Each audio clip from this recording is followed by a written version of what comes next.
Mobile पूछ सामने था और ये नहीं पता चल रहा था मुसलमान हिंदू को बचा रहा है, खून दे रहा है, ब्लड दे रहा है, उसके घर में तोड़ रहा है, हिंदू मुस्लिम के दौड़ रहा था, सिख मुस्लिम या हिंदू के दौड़ रहा है, हिंदू सिख के दौड़ रहा है, पता ही नहीं चल रहा था, हर जगह ये दिखा रहा था। और मैं बड़े वसूख से इस बात को कह रहा हूं कि इस पुंछ ने इस हादसे के बाद हम पर पाकिस्तान के गोलाबारी को खोलकर हमें निहत्था न छोड़ा जाए। हमारे यहाँ हम जिए तो जिए किस तरह? हमारे हॉस्पिटलों की हालत आपके सामने है। यहाँ क्या हालत है मुझसे ज्यादा आप जानते हैं। और यहाँ लीडरों की क्या हालत है, यहाँ हम दूसरे दवाइयों की क्या हालत है। यहाँ से राजौरी पहुंचने तक बंदा दम तोड़ देता है, यहाँ से जम्मू पहुंचने तक इंसान जो है दम तोड़ देता है। और ऐसे वक्त में आप हमारे लिए एक अच्छी उम्मीद लेकर आने चाहिए।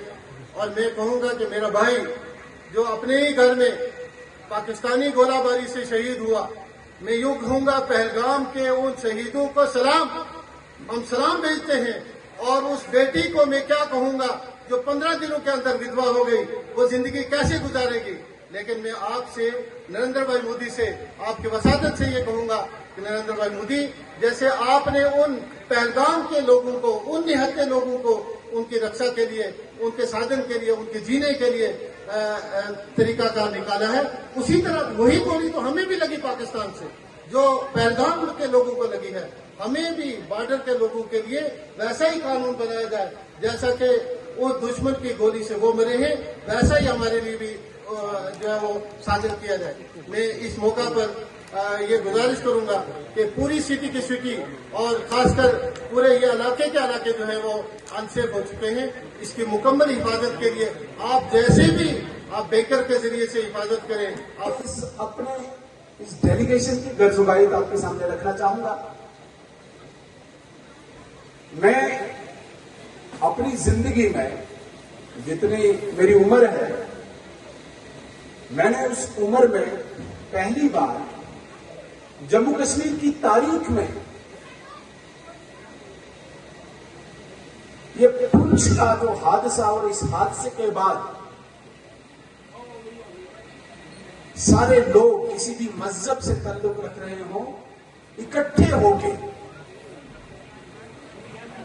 मानवता, इंसानियत जिसे ह्यूमैनिटी कहते हैं, इसको धर्म मान के इकट्ठे होके इस दर्दनाक हादसे का जो सामना किया, ये मैंने जिंदगी में पहली बार देखा। मुझे लगता है जम्मू कश्मीर की तारीख में भी ये पहली बार हुआ होगा। वरना जब भी कभी जम्मू कश्मीर में हादसा हुआ, एक कम्युनिटी एक तरफ, दूसरी कम्युनिटी दूसरी तरफ। और मैं बड़े वसूख से कह रहा हूं, आज एक आतंकवादी ये कह रहा है कि जाके मोदी को बोल दो। तो मोदी को तो बताना था कि भाई हमारी देश की ताकत क्या है। वो हुआ वो आतंकवादी घटना की प्रतिक्रिया है, जंग नहीं किया था, अभी ऐलान जंग नहीं था। जंग में फिर उसका नक्शा नहीं मिलना था और उसको वैसे जाएगा भी क्या, पाकिस्तान का जाना क्या है। हमारा बहुत कुछ जा सकता है, हम तरक्की याफ्ता मुल्क है इस वक्त, हमारी इकोनॉमी स्पीडी ग्रो हो रही है, हमारी मिलिट्री पावर बहुत बड़ी ताकत है। उधर क्या है उसको कुछ नहीं जाना। हम लड़ाई चाहते नहीं, हम शांति चाहते, पीस चाहते हैं, हम अपने लोगों की डेवलपमेंट चाहते हैं। आपने देखा नहीं होगा पिछले 10 सालों से हम सड़कों पे लगे हुए हैं, एयरपोर्ट पे बना रहे हैं, पीएमएवाई दे रहे हैं, फसल बीमा योजना दे रहे हैं, पेंशन दे रहे हैं, गैस दे रहे हैं, इसमें लगे हुए हैं। हमें जरूरत ही नहीं जंग लड़ने की। लेकिन ऐसा भी नहीं होगा कि कोई आके मुझे यहां पे मार के चला जाएगा और चुप रहेंगे। इसलिए प्रिसाइज आपने देखा होगा, जब भारतीय सेना के अधिकारी ने एक ट्वीट लिखा, आपने देखा, बड़े जो दानिश्वर लोग हैं यहाँ पे, उन्हें वो ट्वीट पढ़ा होगा।